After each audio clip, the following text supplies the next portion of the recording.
کێشەکانی ئەنجومەنی پارێزگای نینەوە لێسەندنەوەی متمانە لە سەرۆکی ئەنجومەنە پرسە گفتوگۆکەم لەگەڵ بەڕێز ئەحمەد کەنعانکێکی سەرۆکی فراکسیۆنی پارتی لە ئەنجومەنی پارێزگای نینەوە. بەڕێز ئەحمەد سڵاوتان لێبێتووەم، کاتتان باش. هۆکاری سەرەکی متمانە سەندەوە لە سەرۆکی ئەنجومەن بڕوانامەکەی بۆ یاشتی دیکەشە بووە.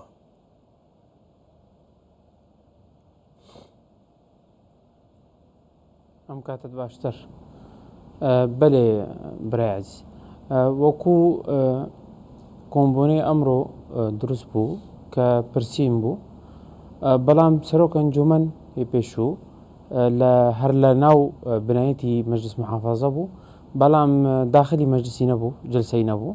کە داخل نەبیت بە یاسا نە ئیمزا کردیە نەداخل بووە، هیچ حەقی نامێت کە بڵێتە من لێرەم لۆ بانگم نەتان کردیە. لەبەروێش هەژدە پرسیار هەبوو، یەک لە ئەوانە بوو کە مەسەلەی ینی تقریبا بڵێن انتحال صفە یانیش تەزویر سەختەکردن لە مەسەلەی لەقەبی دکتۆر بەخۆی شادەی ئامادەی دایە بە مفۆزیە دایە بە مەجلس دایە بە حکوومەت بە بڵێن، بەڵام دەڵێ من لە ئۆکرانیا پزیشکی ددانم تەواو کردیە بۆ ئەوەش کە بەخۆی شەشی ئەدەبیە نەک علمی، ینی حەقی نییە لە ناو سیستەمی عێراق هەر پزیشکی بخوێنێت. ئەوە یەکەم تشتە. دووەم تشت معادلە نەکرایەوە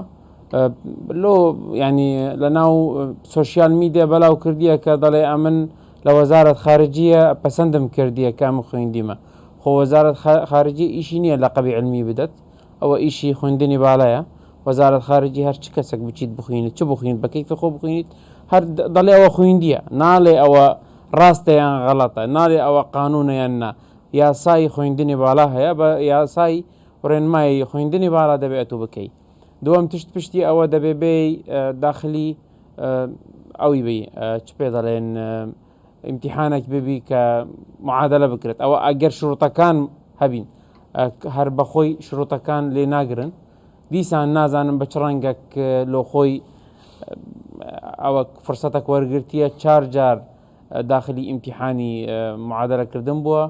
بە هەر 4 جاریش فەشەل هیناوە لەو خوێندنە کە تێپەڕ نەبووە، کەواتە ئەوە هەر ئەگەر هەبیتیش ئیبتال دەبی بە 4 جارەت و لە ئەوەکەی اختیبارەکە تێپەڕ نەبی، ئەوە هەر بە خۆی فاشل دەکە. بنسبەتی وەکو ئەنجومەن ئەوە ئیشێکی هەر یاسایی بوو،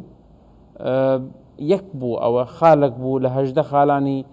مخالفەی نیزامی داخلی و قانون و یاسای 21 2008 بوو.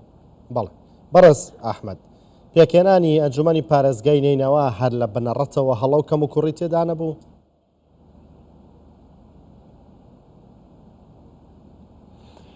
ینی پێکینانەی ئەوی ئەنجومەن بە تەوافق بوو زیاتر، ئەمە ناڵێن کەم و ئەوی تەواو بوو، بەڵام بە تەوافق بوو، کەواتە بە تەوافق ببیت ئەتوو دەبێ ئیلتیزام بەو تەوافقە بکەیت. لە 2 تەمووز پێش 6-7 مانگەک ئەوان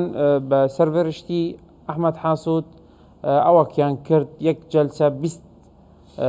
سەرۆک وەحدە ئیداری لادان و هەر بەبێ گەڕانەوە لۆ تەوافق، بەبێ گەڕانەوە لۆ پارتی لۆ نینەوەی موحەدە، ئەوەش وەکو بڵێن تەجاوزێک بوو لەسەر تەوافقەکە. ئەمە ئەمڕۆ دەمانتانی سەرۆکاتی ئەنجومەنیش تەواوکەین و وەرگرینیش هەر لۆ چی بیت لەو 16 بەڵام نەمان کردەوە، چونکو حتا ئێستا هەدەفمان نەبوو کە تەوافقەکە تێک بدەین، هەدەفمان ئەوە بوو کە سەنگی خۆمان و سەنگی عەدالەت و تەوافقی دیارکەین لۆیان. ئەوە 1 ساڵە بەڕێی نەتەوافقی محاوەلە دەکەن کە یەک جار ئەوەش بۆ ئەگاداریتان ئەوە 1 ساڵە 1 جارتانیان ببنە 16 نەک هەردەوام بوو، چۆکو پشتی ئەوەی زۆر جەلسەکراوە کە نیسابی دروست نەبووە و نەیکردیە. لە ساڵی 2 جەلسە بەبێ نیساب تێپەڕ بوون. ئەحمەد حاسوود نەیتانی جەلسەکان بکات، ینی لەو هەند گەیشتە بۆ مەرحەلەکی زەعیف لۆ ئیدارەکردنی جەلسەکان نەیدەتانی، ینی زۆر زەحمەت بولەوی. لەبەروێش ئەمە وەکو ئەنجومەن وەکو پارتیش پشتەوان بوون لەو مەسەلەی و بێتە استجوابکردن بەڵام لە استجوابکردن ینی لە ئەوەکە تێپەر کرد ینی لە حدودی احتیرامی سیاسی تێپەر کرد کە لە ناو ئەنجومەن بی ئەمە چاوەڕێت بکەین ئەتوبەی پرسیارەکان جاب بدەی و ئەتۆ ئەوها بەبێ هیچ یاسایەکە تو لە دەرەوە بمینی مؤتەمەر صحفی بکەی لۆ خەڵک بڵێ وەڵا من لە ئۆکرانیا خوێندیتمەوە ئەوە من خەریجی پزیشکم ئەوە منطق نییە وەرە لە ناو مەجلس معادلەمان بدێ بڵێ ئەوە تعلیم عالی گوتی ئەمە معتەرەف اعتراف دەکەین ئەوە لەقەبی علمی لۆت ینی جوابێکدا بوو گوتبوو ئەم من خوێندمە ئەوە لەقەبم هەیە و زۆر برادەر هەیە کە لەقەبی علمی هەیە وەکو من لەقەبی علمی بەتعین دیار نابیت کاکە ئەوە بە تعلیم عالی لە وەزارەتی خوێندنی بالا ئەو لەقەبە ئەگەر ئەتو هەموو مەرجەکان دروست بن بەتوو دەدرێت بەڕسمی هەڵوێستی فراکسیۆنی پارتی چییە؟ من دەتانم سەد لەقەبی بدەمەخۆ ینی ئەمە زیاتر حەز دەکەین بە تەوافقی بەردەوام بین بەڵام ئەگەر نێنەوە تەوافق ئەمە دەتانین بە 16 کەس هەموو تشتێک بکەین لە ئەنجومەنی مووسڵ و ئێستا 16 و وەکو دەستپێکیش ئەمە 17 بووین ئەوان 12 بوون پشتی ئەحمەد حاسوود پۆستەکە وەرگرت و پشتی با بڵێن 2-3 مانگەک محاوەلەیان کرد بەڕێک و دوڕێک زۆر محاوەلەکیان کرد کە ڕۆژی بوونە 16 لە ئەو ڕۆژە 14 ئەویان زیاد کرد کە لە جدوەل ئەعمالەکەی ئەنجومەنی 14 وحدە ئیداریان زیاد کرد و لادان و هەندێکی دیتر ئەویان کرد و بەخۆت دەزانی ئەوە 5-6 مانگەش لە ناو مەحکەمە و ئیشی مەحکەمەینە و بە دوماهیک حالەوە ئەمە گەیشتنە مەرحەلەک کە دەبێ ئەو برادرانە ئەگەر پێیان نەڵێن ئەمە بەو ڕەنگە هاتینەوە کاکە مادام من گۆ ئاگاتان لاوانیە کەمە بە تەوافق هاتینەوە مادام ئەمە دەتانین بە ئەغلەبیەت ئەمەش بڕۆین مادام وایە ئەوجا ئەگەر ئەوان نێنەوە تەوافق دیسان ئەمەش یەک حەلمان دەمینێت کە بە ئەغلەبیەت بچین چونکە مە ناتانین مەجلسی لەبەر شخصێک مەجلس هەموو هەڵبژێنی ممکنە ئەگەر لەبەر مەسلحەتی نینەوە نەک مەجلس 10 مەجلس هەڵبژێنین مشکلەمان نابیت بەڵام مەسلحەتی نینە بە ئەوە تەواو بکەم بە ئیجازەت بەڵام مەسلحەتی نینەوە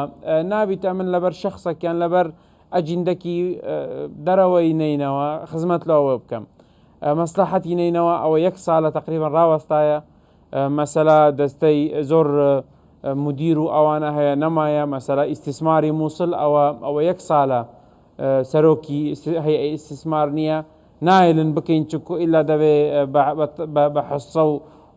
لۆمە بیت یان لۆتوو بیت یان ئەوە بیت ئەوە نەمەنتەقە هەندێک جار هەیە مەسلحەی گشتی دەخوازیت تەنازل حەقی خۆت کە سیاسیەن و بدەی بە مەسلحەی نینەوە بەڕێز ئەحمەد کەوا توانین بڵێن بژاردی هەڵۆشانەوەی ئەنجومەن هەیە یعنی حتا ڕادەک دەبیت ئەگەر ببیتە زەرەر بەڵام تا ئێستا ئەمە نەمان هیچتەوە ببیتە زەرەر و ناهێلینیش ئەگەر ئەوڕۆ ئەو ئیشەمان نەکردبە بە قەناعەتی من بە سەرۆکاتی ئەو برادەرە هیچ